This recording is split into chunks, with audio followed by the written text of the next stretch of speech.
नमस्ते, स्वागत करते हैं आपको फिर से एक नए वीडियो में। तो आज के वीडियो में बात करें बिहार पंचायत चुनाव 2026 के लिए बात करेंगे इसमें कि अगर बिहार पंचायत चुनाव में वार्ड सदस्य आपके आप चुनाव लड़ना चाहते हैं तो वार्ड सदस्य बनने के लिए क्या क्या आप में होनी चाहिए, क्या क्या एज के कैटेगरी आपके पास फुलफिल करना चाहिए तो आप पंचायत चुनाव लड़ सकते हैं वार्ड सदस्य के पद के लिए इस वीडियो में बात करेंगे। तो दोस्तों, अगर आप बिहार पंचायत चुनाव में इंटरेस्टेड है, बिहार पंचायत चुनाव 2026 में भाग लेना चाहते हैं तो बिहार पंचायत चुनाव 2026 के बारे में इस वीडियो में जानेंगे कि वार्ड सदस्य बनने के लिए क्या सब होनी चाहिए आपके पास, ये सारी ज़रूरी दस्तावेज क्या क्या शैक्षिक होता है, पूरी पॉइंट वाइज 7 से 8 पॉइंट में मैंने डिवाइड किया और पूरी पॉइंट पर आपको विस्तार से अच्छे से समझाऊंगा। अगर आप वार्ड सदस्य बनना चाहते हैं तो ये वीडियो आपके लिए बहुत इंपॉर्टेंट, वीडियो को अंत तक देखिए, सारे पॉइंट टू पॉइंट आपको अच्छे से बताएंगे, डिस्कस करेंगे।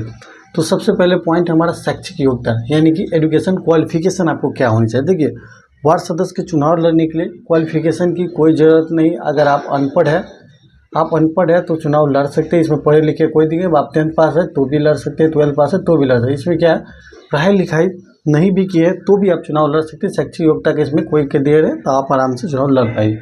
दूसरा पॉइंट हमारी आयु सीमा, यानी कि एज सीमा, यानी कि एज क्या होनी चाहिए, यानी कि पंचायत चुनाव लड़ने के लिए, वार्ड सदस्य लड़ने के लिए आपको एज कितना होना चाहिए। देखिए, कम से कम आपकी एज होनी चाहिए, इसमें कम से कम आपकी एज होनी चाहिए 21 वर्ष आपकी होनी चाहिए, यानी कि कम से कम 21 वर्ष आपकी एज हो गई है तो आप चुनाव लड़ सकते हैं। इसमें अधिकतम एज की कोई ज़रूरत नहीं, अधिकतम कितना भी है तो भी कोई दिक्कत नहीं, कम से कम 21 वर्ष आप पार गए तो ये पंचायत चुनाव के लिए एलिजिबिलिटी रखते हैं एज के हिसाब। अब निवास की बात करें तो इसमें निवास में क्या था, देखिए, जो भी उम्मीदवार पंचायत चुनाव लड़ना चाहते हैं वो उम्मीदवार बिहार के निवासी और जिस भी वार्ड से लड़ना चाहते हैं उस वार्ड का अस्थायी सदस्य होनी चाहिए, यानी कि आप जहाँ से चुनाव लड़ रहे उस पंचायत का निवासी और जिस वार्ड से आप चुनाव लड़ उस वार्ड का सदस्य होनी चाहिए, यानी कि उस वार्ड का वोटर है तो ही आप उस वार्ड में पंचायत चुनाव वार्ड सदस्य के लिए आप लड़ सकते हैं, फाइट कर सकते हैं, यानी कि निमिसाइल यानी कि डोमिसाइल आप।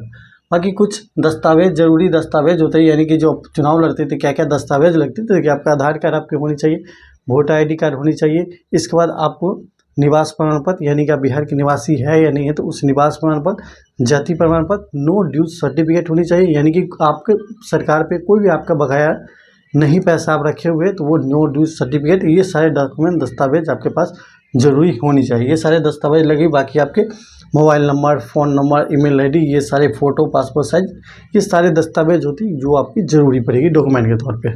तो 4 पॉइंट, 5वां पॉइंट आरक्षण, ये सबसे बड़ी पॉइंट होती है आरक्षण के लिए। देखिए, बिहार चुनाव लड़ने के लिए सबसे पहले क्या होगी, आपके आरक्षण होनी चाहिए, यानी कि आपके पंचायत में SC ST के सीट है या BC या EBC का सीट है या आपके महिला का सीट है, यानी कि आपका क्या ब्लॉक में आपके पंचायत में दिया, आपके वार्ड में जो दिया गया तो किस आरक्षण सीट से दिया, SC ST कोटा से सीट दिया गया इस बार, या महिला का सीट दिया या सामान्य का दिया, BC BC दी। क्योंकि जब तक आरक्षित सीट नहीं होगा कि मेल क्या कि फीमेल क्या, तो जेंडर हिसाब से जो आते हैं सीट, जब तक ये आपके नहीं पता चलेगी तब तक आप चुनाव नहीं लड़ पाए, क्योंकि आपके वार्ड में कौन सा आरक्षित सीट दिया गया। तो जब तक आरक्षित सीट रहेगी, रिजर्वेशन सीट के हिसाब से आप चुनाव लड़ पाइएगा। इसके बाद नामांकन की प्रक्रिया क्या, यानी कि जब सारा कुछ फुलफिल करते हैं तो नॉमिनेशन करवाने जाए तो नॉमिनेशन में क्या क्या लगता है। देखिए, सबसे पहले ब्लॉक द्वारा या आपके पंचायत द्वारा फॉर्म मिलेगी, नॉमिनेशन फाइल वाली, वो फॉर्म रहेगी। वो फॉर्म आपको भर के जो दस्तावेज मैंने बताया है 4 नंबर पॉइंट में, वो सारे दस्तावेज उसमें लगा के, न्यू ड्यूज वाला सर्टिफिकेट लगा के कि आपके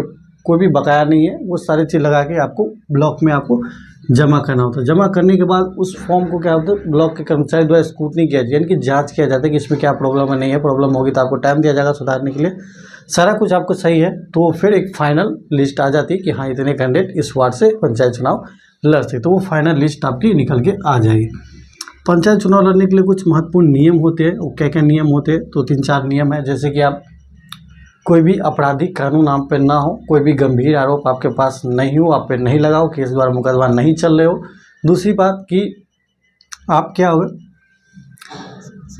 कोई भी सरकारी जॉब में आप नहीं हो, गवर्नमेंट जॉब के नहीं हो, कोई भी सरकार के पैसे नहीं उठा रहे, यानी मान लीजिए कोई सरकारी जॉब में तो चुनाव लड़े तो सबसे पहले इस्तीफा दीजिए, इसके बाद ही आप चुनाव लड़ पाइए। इसके बाद क्या आएगा, आप इसमें क्या आएगा, जैसे कि अभी नियम है कि आप इस चुनाव में लड़ने के लिए कोई भी ऐसे लाउड स्पीकर प्रयोग, ये सब प्रयोग नहीं कर सकते। आपराधिक हरसे ने दारू, मुर्गा उर्गा ये सब बांटते हुए आप केस किया जाए, FIR किया जाता है तो आपको चुनाव जो है नॉमिनेशन रद्द भी कर दिया जाता है। प्रचार का कुछ नियम है, यानी कि आप प्रचार करना चाहते हो, प्रचार में सबसे इंपॉर्टेंट होती है खर्च, यानी कि वार्ड सदस्य आप लड़ रहे हैं तो वार्ड सदस्य के लिए कितना खर्च कर सकते हैं। देखिए, इसमें मिनिमम 10,000 से लेके मैक्सिमम 25,000 रुपये तक आप खर्च कर सकते हैं। आप अगर लाउड स्पीकर का प्रयोग करना चाहें, यानी कि स्पीकर का प्रयोग करके प्रचार करना चाहें तो वो भी कर सकते हैं। आप शराब, दारू, मांस, जो भी लोभित सामान है वो अपने वार्ड में नहीं बांट सकते। ये सारे जो नियम होते हैं वार्ड सदस्य के चुनाव लड़ने के लिए। तो दोस्तों ये सारे नियम आप फुलफिल करते हैं तो आप चुनाव लड़ सकते हैं। सबसे बड़ी नियम होती है आरक्षण के लिए, क्योंकि आपके वार्ड में कौन सा सीट आरक्षण दिया गया इस बार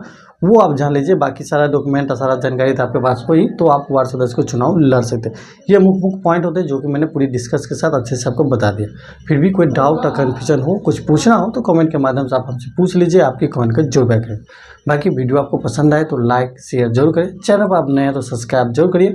कमेंट सेक्शन में कमेंट करके जरूर बताइए कि अब आगे किस विषय पर किस टॉपिक पर आप चाहते हैं कि वीडियो हम ला दें। कमेंट सेक्शन में कमेंट जरूर करिएगा।